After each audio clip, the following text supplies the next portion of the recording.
My name is Lily. I'm 28 years old, and in a few hours I'm supposed to marry the love of my life, Mark.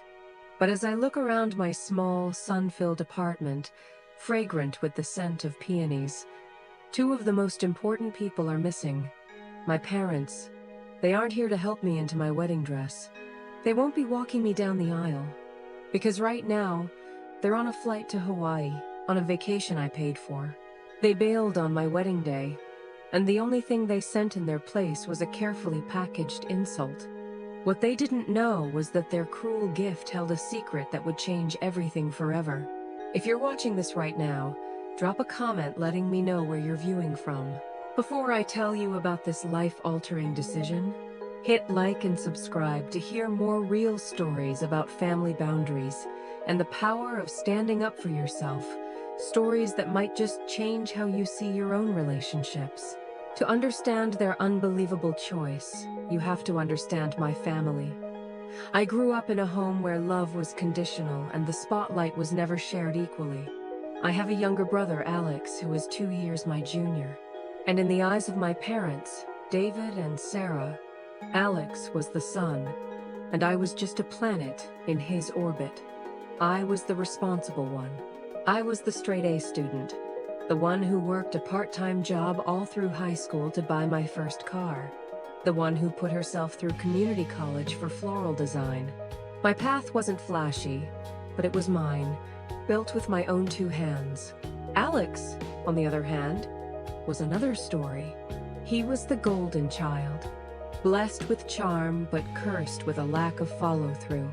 He dropped out of a 4-year university after 1 semester, burning through $20,000 in tuition money our parents had taken out a loan for. After that, he bounced from one business idea to the next. A clothing line, a podcast, a food delivery app for pets, all funded by the bank of mom and dad, which was, in reality, the bank of Lily. You see, the moment I started my career, working my way up from sweeping floors at a local flower shop to becoming their lead designer, I became the family's financial safety net. When my parents' water heater broke, it was me they called, not Alex. "You know how it is, honey," my mother would say in her syrupy, sweet voice. "Alex is in a building phase. He needs every resource for his dreams. You're more stable." Stable was code for the fact that I worked 60-hour weeks, my hands perpetually calloused from rose thorns and my back always aching. I remember one instance so clearly. I was 22. I had saved $5,000, a fortune to me at the time. It was the deposit for an advanced floral design course in the Netherlands, a dream I had held for years. I had the acceptance letter. I had the plane ticket sitting in my online cart. Then the call came. Alex was in trouble. Again. He'd invested in some get-rich-quick scheme and lost it all, owing $4,500 to some very unsavory people.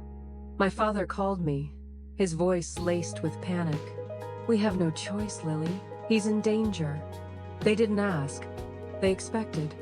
My Netherlands dream evaporated overnight as I transferred almost every penny I had to their account. The next week, I saw Alex showing off a new watch on social media. When I questioned it, my mother said, "Don't be so hard on him. He needs to keep up appearances." That was the pattern. My achievements were downplayed, while Alex's failures were treated as necessary, fundable stepping stones. I paid a portion of my parents' mortgage under the guise of rent long after I moved out. I paid for Alex's car repairs, my mother's dental bills, my father's golf club membership. Each time, the excuse was the same. Alex needs a head start, and I, being the responsible one, could handle it. They had turned my hard work into my obligation. Then I met Mark. He was a landscape architect, a gentle soul who saw my value beyond my ability to provide. He admired my art, encouraged me to start my own business, and most importantly, he saw the toxic dynamic of my family for what it was. He never told me what to do, but his steady presence gave me the strength to start setting small boundaries. But even with Mark by my side, old habits died hard. My family was used to me being the fixer, and I hadn't yet learned how to deliver a firm and final no. I kept thinking that if I just gave enough, one day they would see me, truly see me. I thought my wedding day would be that day. I had no idea their next betrayal would be the last one I would ever accept. The catalyst, as it so often was in my life, was an event that should have been mine, my wedding. When Mark proposed, it was a perfect, crystalline moment of joy. He had created an archway of wisteria in the park where we had our first date. Surrounded by a sea of purple blossoms, he got down on one knee, and for the first time in years, I felt like my future was entirely my own. We decided on a small, intimate ceremony, a garden wedding with 50 of our closest friends and family. Something that reflected who we were, simple, genuine, and filled with natural beauty. And of course, I offered to pay for most of it. It was a foolish decision in hindsight, but at the time, it felt right. Mark was saving for a down payment on our dream house, a small cottage with a yard big enough for a garden and a floral workshop. My parents, as usual, were complaining about tight finances, and I didn't want money to be the reason they couldn't fully enjoy their daughter's big day. "This is my gift to the family," I'd told them, feeling a swell of pride at being able to do it. "I just want everyone there, happy and carefree." Their initial reaction seemed positive, at least on the surface. My mother clapped her hands and talked about how stunning she'd look as the mother of the bride. My father slapped Mark on the back and said, "Welcome to the family, son." But even then, there were red flags. When I showed them the color palette, I'd chosen soft sage green and cream. My mother wrinkled her nose. "A little bland, don't you think, dear?" Alex and his girlfriend Tiffany went to a wedding downtown last week. They had crystal chandeliers and a live band. It was spectacular. Every decision I made was compared against an unattainable standard, usually one indirectly set by Alex. My bouquet? Pretty, but not as impressive as the imported orchids Tiffany had posted on Instagram. The garden venue? Quaint, but it lacked the sophistication of a luxury hotel. I tried to brush off the comments, chalking it up to my mother's particular brand of tone deafness. Mark saw it more clearly. "They aren't celebrating with you, Lily," he said gently one evening. "They're making your day about Alex." The real catalyst struck about 3 months before the wedding. I was sitting with my parents, going over catering options, when my father cleared his throat. "By the way, Lily," he began, far too casually, "your mother and I wanted to talk to you about something. You know how we've always dreamed of a trip to Hawaii?" I nodded, confused. "Yes, I know." "Well," my mother jumped in, her eyes shining with a strange excitement. "Alex found this incredible, all-inclusive deal. The second honeymoon we never had. There's just one tiny catch. The only dates available at that price are the second week of June." I stared at her, my brain struggling to process the information. "The second week of June? Mom, my wedding is on the 14th of June. "We know, sweetie," she said, waving her hand as if it were a trivial detail. "But this deal was too good to pass up. See, we'd fly out on the 12th and be back on the 20th. We'll miss the actual wedding, but we'll toast to you from a beautiful beach." The room fell silent. I felt the air being sucked out of my lungs. They weren't asking. They were telling. They had chosen a discount vacation over their own daughter's wedding day. "You have to be kidding me," I whispered. "Don't be dramatic, Lily," my father said, his tone hardening. "This is a once-in-a-lifetime opportunity. You get married once, but a deal like this doesn't come around every day. Besides, you have everything handled so well. You don't really need us there, do you?" In that moment, I just sat there, numb, watching the two people I'd spent my life trying to please tell me that their presence on one of the most important days of my life was worth less than a cut-rate travel package. My initial reaction was a deep, searing pain. But underneath the pain, something else was beginning to form: a cold, simmering anger. I thought that was the worst they could do. I was wrong. The storm was just getting started. In the weeks following their shocking announcement, I existed in a strange state of denial. A part of me was still convinced they would change their minds. Surely, as the date drew closer, they'd realize the absurdity of their decision and cancel the trip. I tried to talk to them calmly, one last-ditch effort at reason. The first incident of injustice happened about a week later. I called my mother, hoping the initial excitement had worn off and logic might prevail. "Mom," I started, keeping my voice even. "I've been thinking a lot about the Hawaii trip. It would really mean the world to me if you were there. Mark and I would be willing to help." She cut me off, her voice impatient. "Lily, we've been over this. It's booked. The passports are ready. Instead of making us feel guilty, you should be happy for us. We're finally getting some time for ourselves." Then she delivered the gut punch. "Actually, your father and I were thinking, since we're going away, we're going to have a few extra expenses. You know, spending money, a few nice dinners out. We were wondering if you could help us out a bit. Consider it an early wedding gift to us." I was speechless. Not only were they skipping my wedding for a vacation, but they were now expecting me to help fund that same vacation. I mumbled a weak excuse about the wedding budget being tight and hung up, feeling physically ill. The next escalation came from Alex. He called me a few days later, his voice dripping with false magnanimity. "Hey, sis. Heard you're giving Mom and Dad a hard time about their trip." "A hard time? Alex, they're missing my wedding," he scoffed. "Come on, you know they need a break. You've always been the strong one. You have Mark. They just have each other. You're being selfish. Besides," he added, his voice shifting into business mode, "I'm working on a new venture, and if you could just spot them the extra cash, maybe they could help me get it off the ground." All roads led back to Alex. The conversation ended with me yelling into the phone and him calling me a drama queen. The slights continued to pile up. When I went wedding dress shopping with my best friends, my mother declined to join via FaceTime, claiming the reception was bad, while I could hear the television blaring in the background. Instead, she sent me a text 20 minutes later. "Hope you found something that isn't too fussy. You know your father prefers simplicity." My own father, who was supposed to go with Mark to pick out tuxedos, canceled at the last minute because he had to help Alex move a couch. End of tro. My attempts at peaceful dialogue had failed spectacularly.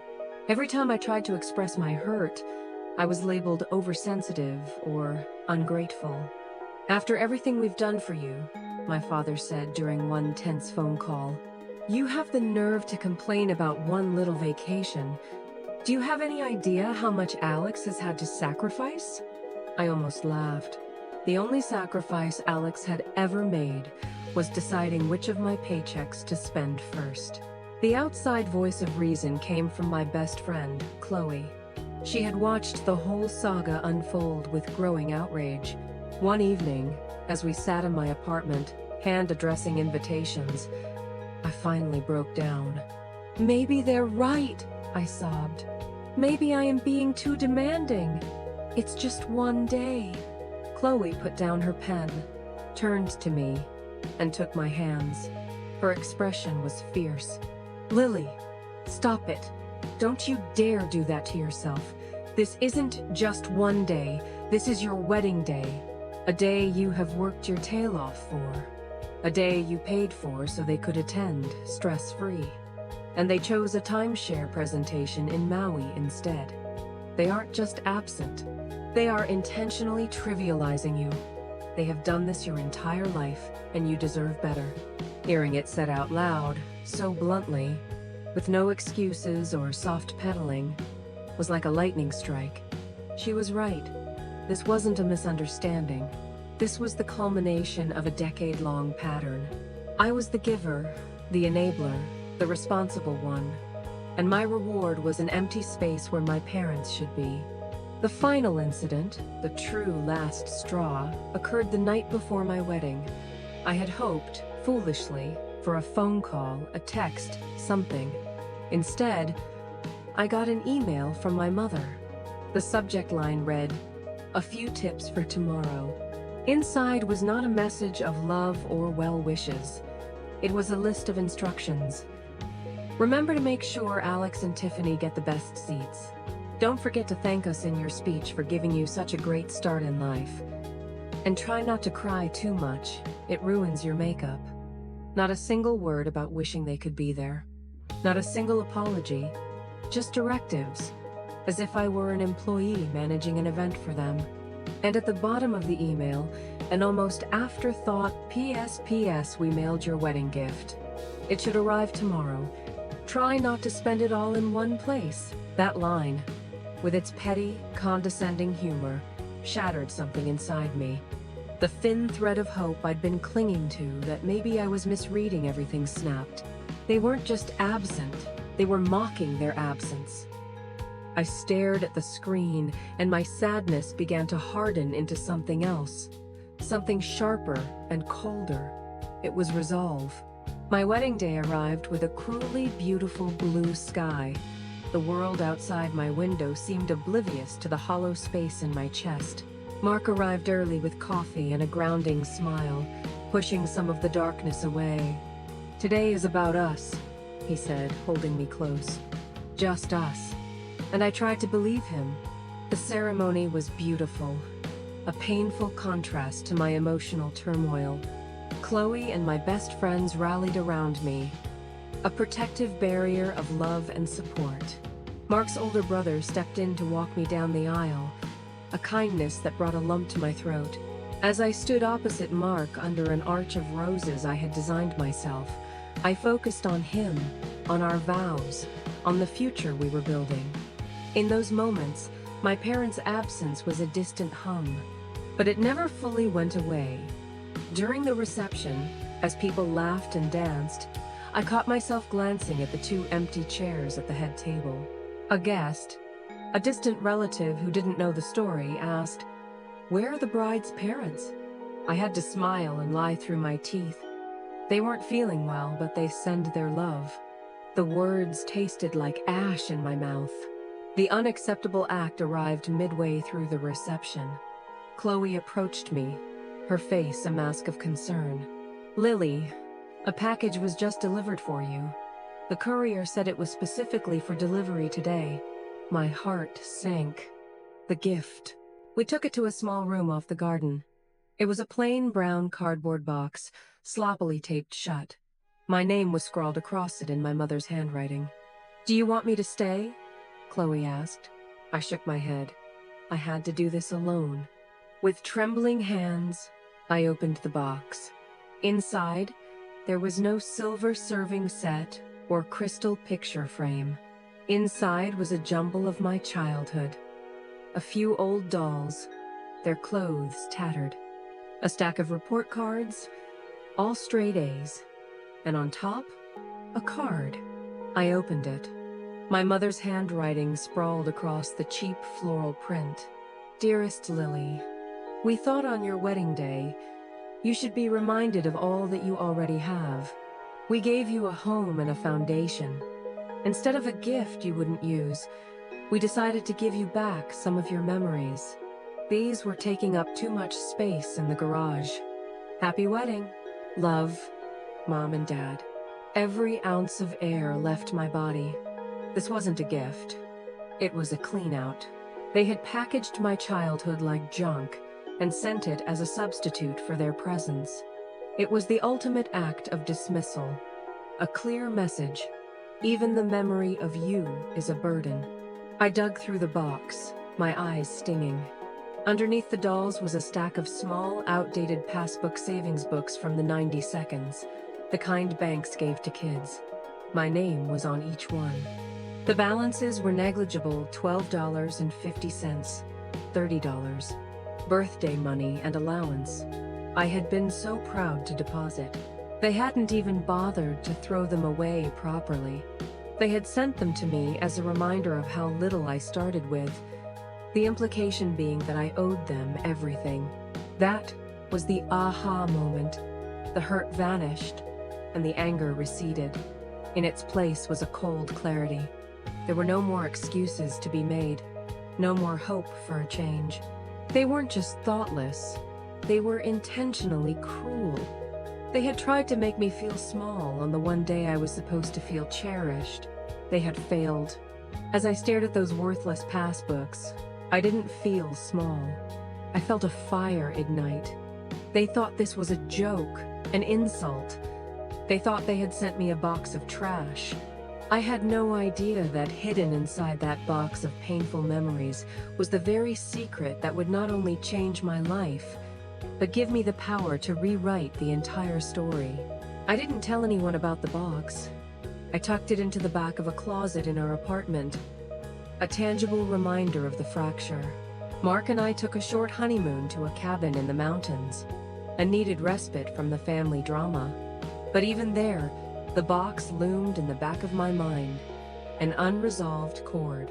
A few weeks after we returned, life settled into its new rhythm. I threw myself into my work, taking on more weddings and events than ever. Mark was finalizing the plans for our future home, but the calls from my parents, now back from Hawaii, started.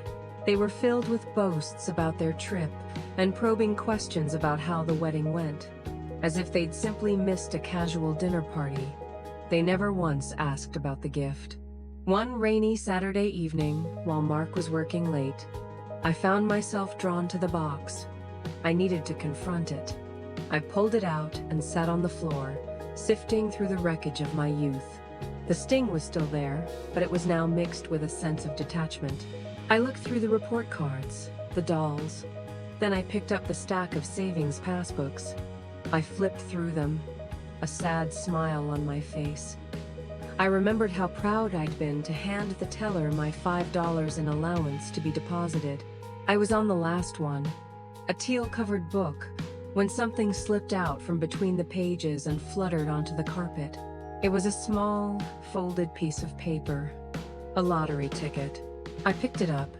It was old, the ink slightly faded. I recognized it instantly. It was from about 4 years ago. Mark and I had only been dating for about 6 months. We were walking on a hot summer day and passed a convenience store. The Powerball jackpot was some astronomical number, and on a whim, we decided to buy one ticket. What would we do if we won? Mark had asked, his eyes twinkling. Buy a flower farm, I'd answered without hesitation. And a pottery studio for you. And we'd pick the numbers together: birthdays, anniversaries, silly numbers that meant something only to us. He'd handed me the ticket. You hold on to it for good luck, he'd said. I remembered coming home and tucking it into the safest place I could think of at the time, my childhood savings book. And then, life happened, and I forgot all about it. Until now. A strange curiosity took hold of me. It couldn't be. Tickets expired, right? But a small voice in my head urged me on. I grabbed my laptop, my fingers fumbling slightly. I searched for Powerball results and the date printed on the ticket. The web page loaded, displaying a string of numbers. I held the ticket in my hand and compared. The first number, a match. A small smile played on my lips. What a funny coincidence. The second number, a match. My heart started beating a little faster. The third number, a match. The fourth number, a match. My palms were starting to sweat. This couldn't be happening. The fifth number, a match. I held my breath. And then, the Powerball, the final number, a match. I sat there, frozen, staring at the screen, then back at the ticket. I checked it 5 times. The numbers didn't change. According to the lottery website, the ticket in my hand, the one my parents had sent me as a cruel joke, was the sole winner of a $22 million jackpot. After taxes, it would be somewhere around $13 million. The room began to spin. I put my head between my knees, taking deep breaths, trying to stave off the wave of sheer shock. A million thoughts raced through my mind. Disbelief, elation, and then another feeling, more powerful than all the rest: leverage. My parents thought they had sent me junk. They thought they had reminded me of my place. Instead, they had accidentally handed me complete and total freedom. My first decision was clear and immediate. Tell no one. Not yet. Not even Mark. I needed to think. I needed a plan. This was too big, too life-altering to handle impulsively. I knew my family. If they caught a whiff of this, they would descend like vultures. They would claim they had a right to it, that it was family luck. The next morning, I called in sick to work. I spent the day researching. I read horror stories of lottery winners whose lives were ruined by family greed. I learned about lottery laws in our state. And most importantly, I found a lawyer, not just any lawyer, but the best financial and estate planner in the city, a woman named Eleanor Vance, known for being a shark and for her absolute discretion. When I sat in her plush office the next day, the ticket secured safely in my purse, I told her the entire story. Not just about the ticket, but about my family, the favoritism, the missed wedding, the box. Eleanor listened without judgment, her sharp eyes taking in every detail. When I was finished, she nodded decisively. "You did the right thing by coming here before doing anything else," she said. "We aren't just going to claim this prize, we are going to bulletproof it. We will set up an anonymous trust. Your name will never be made public. We will build a financial firewall around you that no one can penetrate." As I left her office, with a clear plan of action, I felt a calm I hadn't felt in my entire life. This wasn't just about money. This was about justice. My parents had sent me a gift to remind me I had nothing. That gift was now going to be the tool I used to claim everything. My counteroffensive was officially underway. For the next 2 weeks, I lived a double life. By day, I was Lily, the florist, gently deflecting my parents' invitations for dinner with excuses of being swamped with work. But secretly, I was working with Eleanor Vance, establishing the trust, anonymously claiming the prize, and wiring the funds into carefully protected accounts. It was surreal, knowing I had millions in the bank while I was still haggling over the price of wholesale roses at the flower market. Finally, when everything was secure, I knew it was time. I couldn't just ghost them forever. I needed closure. I took the initiative. I called my mother. "I think we should talk," I said, my voice intentionally calm. "About everything. Can you all come over to the apartment for dinner on Saturday? Alex and Tiffany too?" "Oh, of course, sweetie," my mother chirped, clearly relieved that I was seemingly over it. "We'd love that. A family dinner is just what we need." I spent Saturday preparing. Not an elaborate meal, just spaghetti and salad. Simple and unassuming. The stage wasn't the food. It was the conversation that would follow. Mark was by my side, a quiet, supportive presence. I'd told him everything the night before. The shock, the disbelief, and then the boundless pride in his eyes had cemented my resolve. "I always knew you were a $1-million woman," he joked, kissing my forehead. "They just didn't know it." They arrived at 7 on the dot, all 4 of them, carrying a cheap bottle of wine and an air of smug satisfaction. They acted as if nothing had happened, as if their betrayal was a minor inconvenience. "This apartment is cute, Lily," my mother said, looking around.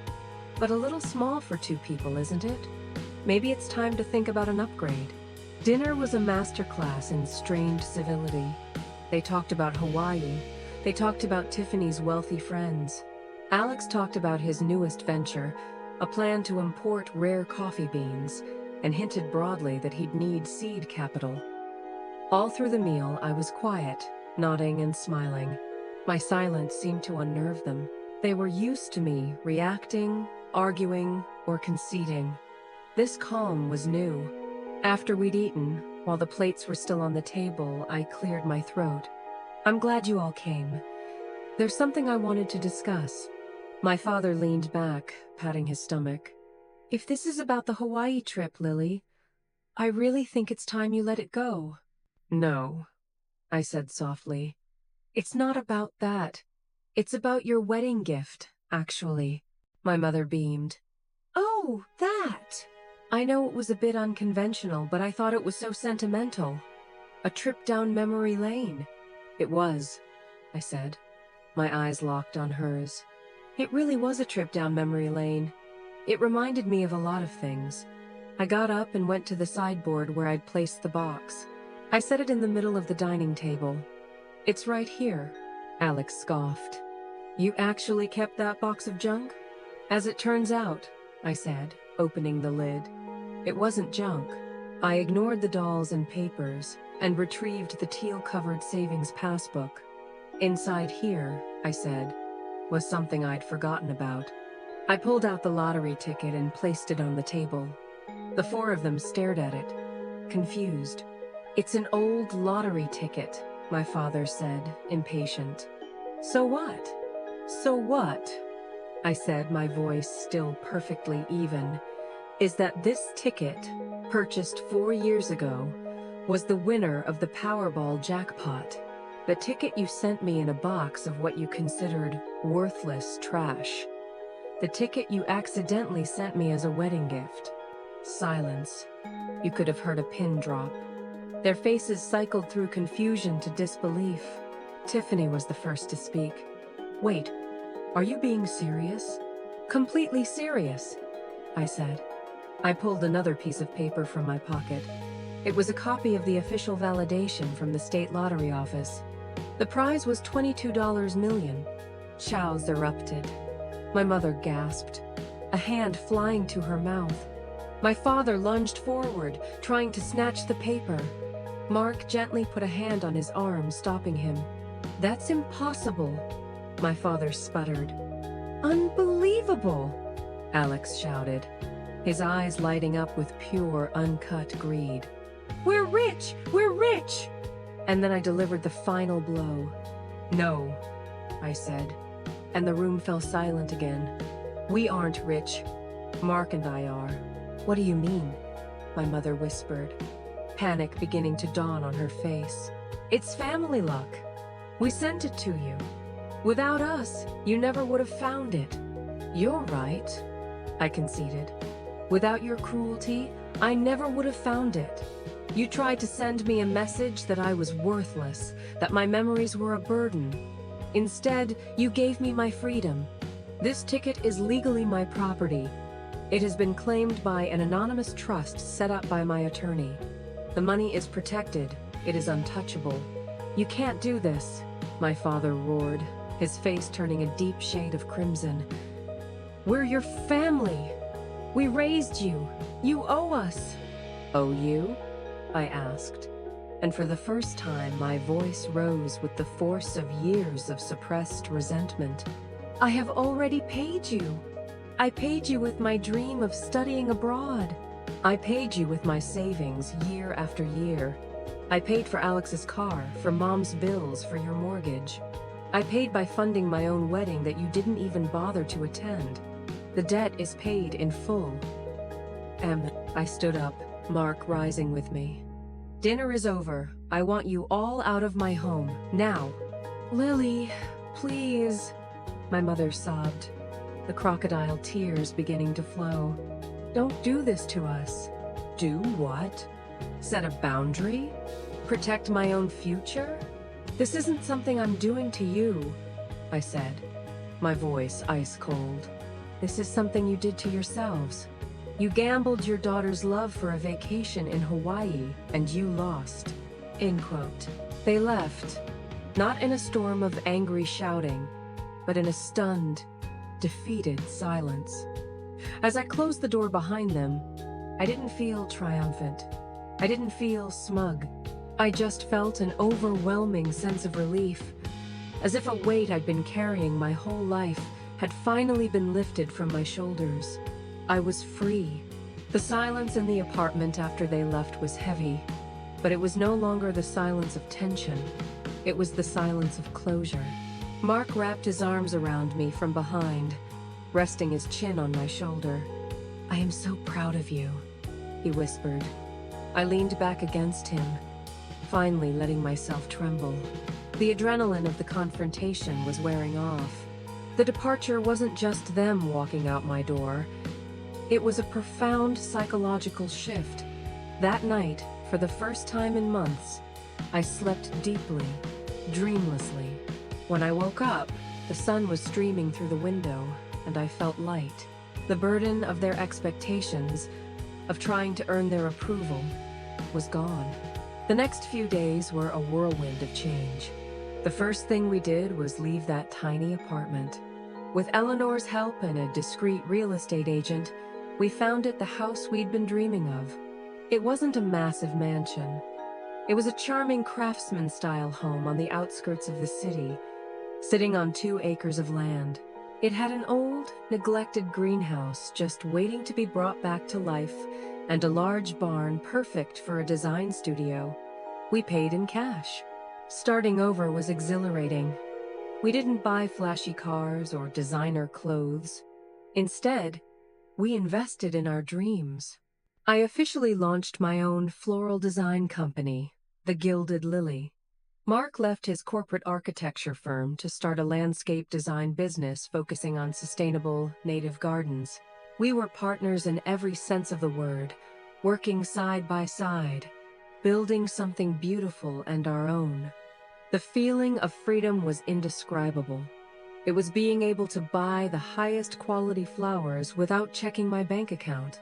It was Mark being able to spend hours sketching garden designs without worrying about billable hours. But more than that, it was freedom from obligation. My phone was quiet. There were no panicked calls about Alex's financial emergencies, no guilt-laced hints from my mother about bills that needed paying. Meanwhile, whispers about their initial fate began to trickle back to us. Without me to fall back on, their financial reality began to crumble. Alex, ever the optimist that another check was always coming, tried to launch his coffee brand. It failed spectacularly within weeks, leaving him in even more debt. He turned to my parents, but this time, the well was dry. They had nothing to give him. My mother called me once, about a month after the confrontation. Her voice was tired and strained.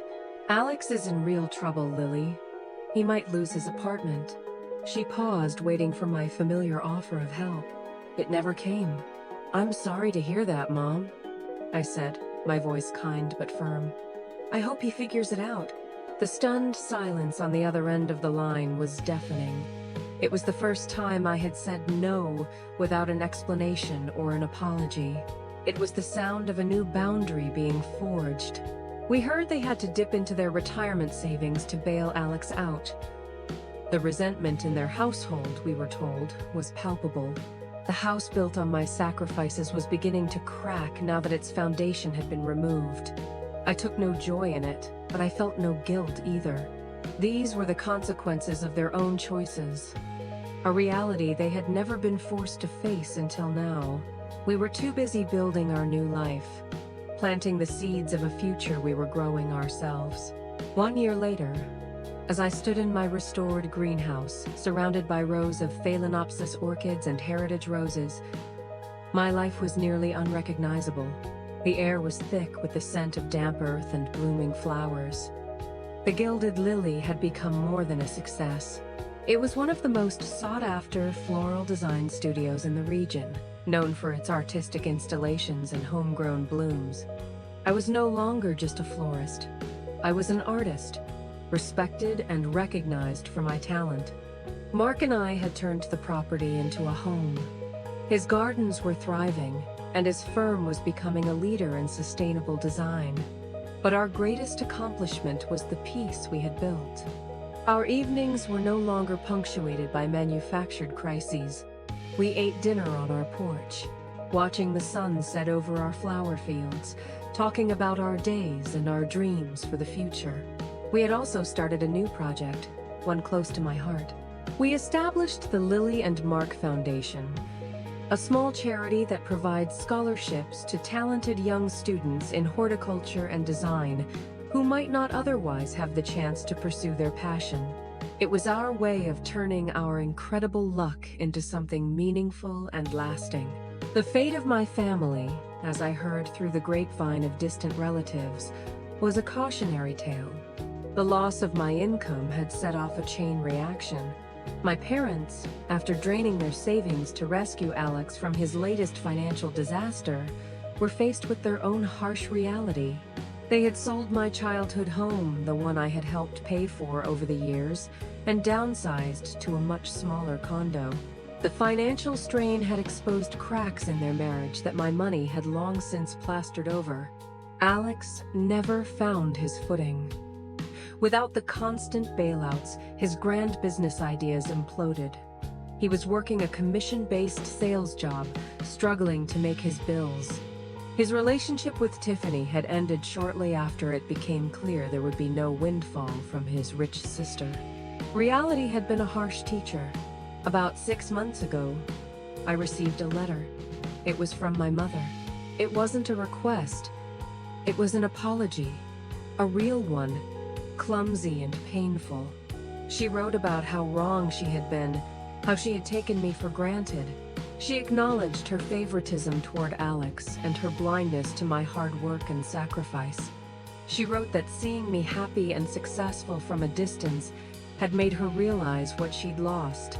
She asked for nothing, only to say she hoped one day I could forgive her. My father followed up with a short, awkward phone call. "You did good, kid," he said, his voice thick with emotion. "I'm sorry, Lily, for everything." I didn't rush back into their arms. The damage was too deep. But I did write my mother back. I told her I appreciated her apology and that I hoped she and Dad found peace. I established a new boundary, not a wall, but a gate, one that could be opened carefully. We met for coffee last month. For the first time in almost a year, it was stilted. The easy intimacy of the past was gone, but so was the simmering resentment. In its place was a new acknowledgement of who I was. Not their daughter, not their fixer, but an independent woman. Our relationship, if it was to be anything in the future, would be built on a new foundation, respect. As for Alex, I haven't heard from him. Maybe one day he'll reach out. Maybe he won't. I have come to peace with the fact that his healing is not my responsibility. Poetic justice isn't always loud. Sometimes it's just people having to live with the natural outcome of their choices. My family had to live with theirs, and I got to live with mine. A life built not on obligation, but on passion, love, and self-respect. Standing there, in my own floral paradise, I knew that the cruelest gift I had ever received had led to my greatest blessing. It had forced me to stop tending someone else's garden and to finally start growing my own. When I look back on this insane journey, from the ache of betrayal to the shock of unexpected freedom, the biggest lesson I learned had nothing to do with money. The money was just a catalyst, the tool that exposed the truths that were always there. The real lesson was about worth. For years, I had allowed my family to define my value. My worth was measured in the checks I wrote, the problems I solved, the dreams I sacrificed. I was a good investment, a reliable safety net, but I was not valued as a person. Their ultimate betrayal, choosing a vacation over my wedding, was a gift in the cruelest disguise. It forced me to see that no matter how much I gave, it would never be enough to make them respect me.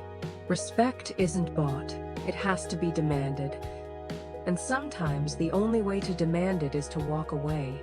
That lottery ticket felt like a miracle, but the real miracle wasn't the win. The miracle was what happened after. It was finding the strength to say, enough. It was learning to put my own needs first without guilt. It was realizing that true family isn't just about who you share blood with, but who lifts you up, who celebrates your victories as if they were their own. It's Mark. It's Chloe. It's the community we are now building. The greatest gift this wealth has given me is not a house or a business. It's clarity. It gave me the space to step back and understand that I am not responsible for my parents' happiness or my brother's success. I am only responsible for my own. And my happiness, it turns out, blooms most beautifully when I stop trying to please people who refuse to see my value. Have you ever had to make a difficult choice to prioritize your own well-being over the expectations of your family? What did you learn from that experience? Share your stories in the comments below. I would love to read them. And if this story resonated with you, please give it a thumbs up and subscribe to hear more real-life lessons that might change your perspective. Remember to share this video with someone who might need to be reminded that their worth isn't determined by what they can give, but by who they are. Thank you for listening, and may you always find the courage to cultivate your own garden, no matter what.